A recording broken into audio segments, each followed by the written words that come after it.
आदरणीय अभिभावक महोदय, आप सभी को सादर नमस्कार। देखिए, विद्यालय में सुबह में भी स्पोकन क्लास विजय सर चलाते हैं, जिसमें बच्चों को इंग्लिश पढ़ाया जाता है या इंग्लिश कैसे बोला जाएगा उसकी कक्षाएं चलती हैं, जिसे इंग्लिश स्पोकन क्लास कहते हैं। और छुट्टी के बाद मैं खुद ही मैथ पढ़ाता हूँ, और ये जो पढ़ाया जाता है वो क्लास 6, 7, 8, 9 के बच्चों को पढ़ाया जाता है। गोरख सर हैं जो 3rd, 4th, 5th के बच्चों को सुबह में नहीं लेकिन छुट्टी के बाद मैथ पढ़ाते हैं। इसके बावजूद सुबह में मैं देख कर के आ रहा हूँ कि सिर्फ 7 बच्चे हैं जो विजय सर के पास स्पोकन क्लास ज्वाइन किए हुए हैं। हम लोग अपनी तरफ से प्रयास करके करेंगे ही क्या, जब आप लोग सहयोग ही नहीं कर रहे हैं। अगर हम कभी मैसेज करते हैं कि स्पोकन क्लास चल रहे हैं या छुट्टी के बाद मैथ की क्लास चल रहे हैं, उस पर कोई भी विभाग ध्यान नहीं देते हैं। और जब बच्चे के मार्क्स कम आते हैं तो आकर के सवाल करते हैं हमारे बच्चे का मार्क्स कम क्यों आया। पहले के समय में क्या होता था कि अगर बच्चे का मार्क्स कम आता था तो गार्जियंस टीचर से सवाल नहीं करते थे। जैसे मैं अगर पढ़ता था, मेरे मार्क्स कम आए तो मेरे पिताजी मेरे टीचर से सवाल नहीं करते कि इसका मार्क्स कम क्यों आया, वो मुझसे ही सवाल करते थे तेरा मार्क्स कम क्यों आया, यानी तू लापरवाही करता है। और ऐसे में मेरे अंदर एक डर पैदा होता था कि अगर मैं नहीं पढ़ूंगा फिर मेरे मार्क्स कम आएंगे और फिर मेरी पिटाई होगी।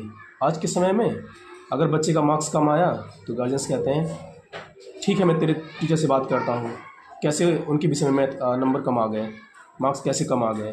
तो बच्चे को एक हौसला मिलता है कि अब तो बहुत बढ़िया होगा, अब मेरे सर जी को डांट पड़ेगी। तो ये कहाँ तक उचित है। उसी क्लास में कुछ बच्चे ऐसे हैं जो बढ़िया सीख रहे हैं, कुछ बच्चे ऐसे हैं जो नहीं सीख पा रहे हैं। तो उसमें कहीं ना कहीं जो बढ़ावा दिया जा रहा है वो अभिभावकों की तरफ से ही दिया जा रहा है। सुन करके बहुत बुरा लगेगा, लेकिन ये सच है। अभी कैसे देखिए, क्लास चल रहा है 6, 7, 8, 9 के बच्चे, और मात्र 4 क्लास के बच्चों को बुलाया गया और सिर्फ 7 बच्चे पढ़ रहे हैं। छुट्टी के बाद भी यही हाल रहता है। छुट्टी के बाद कहा जाता है बैठ कर कॉपी पूरा कर लो। बहुत सारे बच्चे बहाने बना देते हैं, बहाना बना करके चले जाते हैं घर, कॉपी नहीं पूरा करते हैं। फिर गार्जियन सवाल करते हैं सर कॉपी ही नहीं पूरा है बच्चे का। तो जो सवाल बच्चे से करना चाहिए वही सवाल हम लोगों से किया जा रहा है। और ये सिर्फ मेरे विद्यालय का हाल नहीं है, ये सारे विद्यालयों का हाल होगा। तो ये नहीं मैं कह रहा हूँ कि सिर्फ मेरे विद्यालय में जो बच्चे पढ़ रहे हैं उनके अभिभावक ध्यान दें। सारे विद्यालयों में जो बच्चे पढ़ रहे हैं उनके अभिभावक इस चीज़ पे ज़रूर ध्यान दें कि वे टीचर से सवाल करने के बजाय बच्चे से सवाल करें कि तुम्हारे मार्क्स कम क्यों आए, या तुम लापरवाही क्यों कर रहे हो, तुम्हारी कॉपियाँ क्यों नहीं पूरी हो रही हैं। क्योंकि मुझे पूरा विश्वास है कि सभी विद्यालयों के टीचर्स पूरी ईमानदारी से काम करते हैं।